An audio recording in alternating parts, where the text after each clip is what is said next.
2. España y América. Más leyenda negra. América, lenguas cortadas.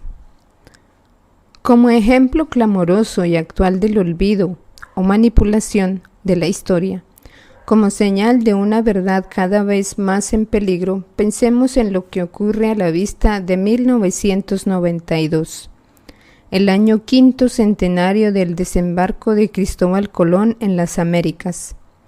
Ya hemos hablado ampliamente de ello. Aquí nos limitamos a examinar un aspecto concreto de ese acontecimiento. Anticipemos ya que el descubrimiento, la conquista y la colonización de América Latina, Central y Meridional vieron el trono y el altar, el Estado y la Iglesia estrechamente unidos. En efecto, ya desde el principio, con Alejandro VI, la Santa Sede reconoció a los reyes de España y de Portugal los derechos sobre las nuevas tierras, descubiertas y por descubrir, a cambio del patronato. Es decir, la monarquía reconocía como una de sus tareas principales la evangelización de los indígenas y se encargaba de la organización de los gastos de la misión. Un sistema que también presenta sus inconvenientes, limitando, por ejemplo, en muchas ocasiones la libertad de Roma, pero que sin embargo resultó muy eficaz, por lo menos hasta el siglo XVIII, cuando en las Cortes de Madrid y Lisboa empezaron a ejercer influencia los filósofos ilustrados, los ministros masones, porque la monarquía se tomó muy en serio la tarea de difusión del Evangelio. Por lo tanto, las polémicas que ya han nacido sobre este pasado implican también a la Iglesia, por su estrecho vínculo con el Estado, en la acusación del genocidio cultural, que ya se sabe, siempre empieza por el corte de la lengua, o sea, la imposición a los más débiles del idioma del conquistador. Pero tal acusación sorprenderá a quienes tengan reconocimiento de lo que realmente pasó. A propósito de esto escribió cosas importantes el gran historiador y filósofo de la historia, Arnold Toynbee, no católico y por lo tanto fuera de toda sospecha. Este célebre estudioso observaba que, atendiendo a su fin sincero y desinteresado de convertir a los indígenas al Evangelio, objetivo por el cual miles de ellos dieron la vida, muchas veces en el martirio, los misioneros en todo el Imperio español, no solo en Centro y Suramérica, sino también en Filipinas, en lugar de pretender y esperar que los nativos aprendieran el castellano, empezaron a estudiar las lenguas indígenas. Y lo hicieron con tanto vigor y decisión, es Toynbee quien lo recuerda, que dieron gramática, sintaxis y transcripción a idiomas, que en muchos casos no habían tenido hasta entonces ni siquiera forma escrita. En el virreinato más importante, el de Perú, en 1596, en la Universidad de Lima, se creó una cátedra de quechua, la lengua franca, de los Andes, hablada por los incas.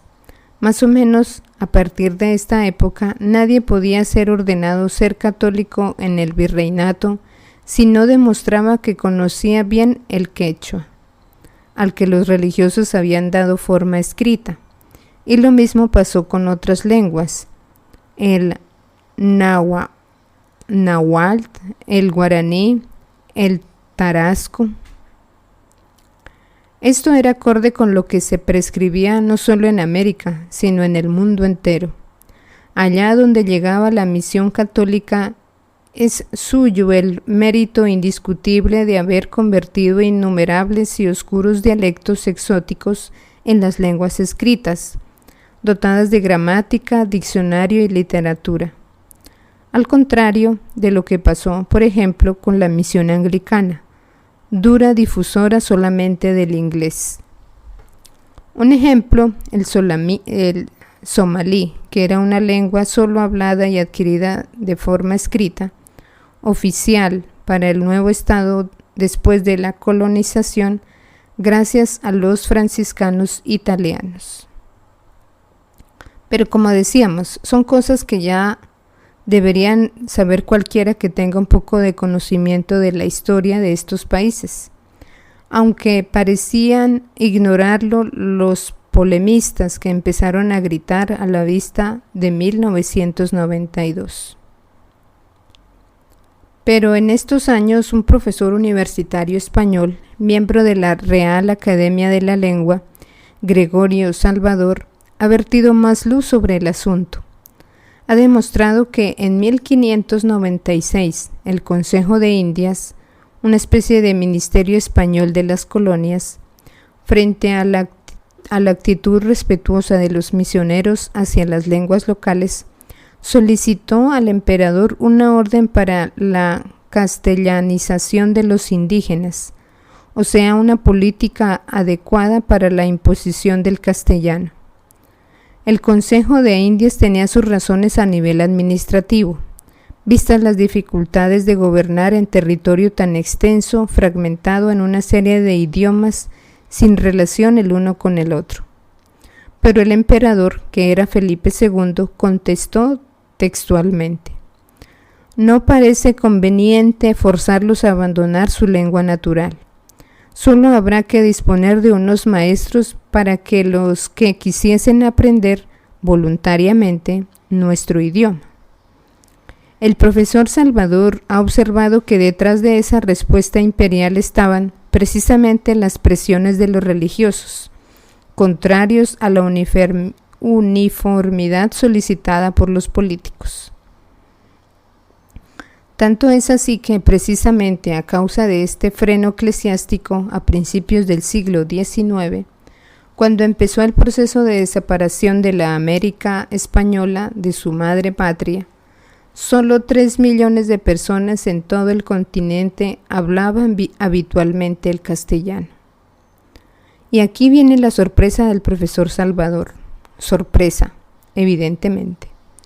Solo para los que no conocen la política de esa revolución francesa que tanta influencia ejerció, sobre todo a través de las sectas masónicas en América Latina, es suficiente observar las banderas y los timbres estatales de este continente, llenos de estrellas de 5 puntas, triángulos, escuadras y compases. Fue, en efecto, la Revolución Francesa la que estructuró un plan sistemático de extirpación de los dialectos y lenguas locales, considerados incompatibles con la unidad estatal y la uniformidad administrativa. Se oponía a esto también al Ancien Régime, que era en cambio el reino de los autómatas, de las autonomías también culturales, y no imponían una cultura de Estado, que despojara a la gente de sus raíces para obligarla a la perspectiva de los políticos e intelectuales de la capital. Fueron pues los representantes de las nuevas repúblicas, cuyos gobernantes eran casi todos hombres de las logias, los que en América Latina, inspirándose en los revolucionarios franceses, se dedicaron a la lucha sistemática contra las lenguas de los indios. Fue desmontado todo el sistema de protección de los idiomas precolombinos, construido por la Iglesia. Los indios que no hablaban castellano quedaban fuera de cualquier relación civil. En las escuelas y en el ejército se impuso la lengua de la península. La conclusión paradójica, observa irónicamente Salvador, es esta: el verdadero imperialismo cultural fue practicado por la cultura nueva, que sustituyó la de la antigua española imperial y católica, y por lo tanto las acusaciones actuales de genocidio cultural que apuntan a la Iglesia hay que dirigirlas a los ilustrados.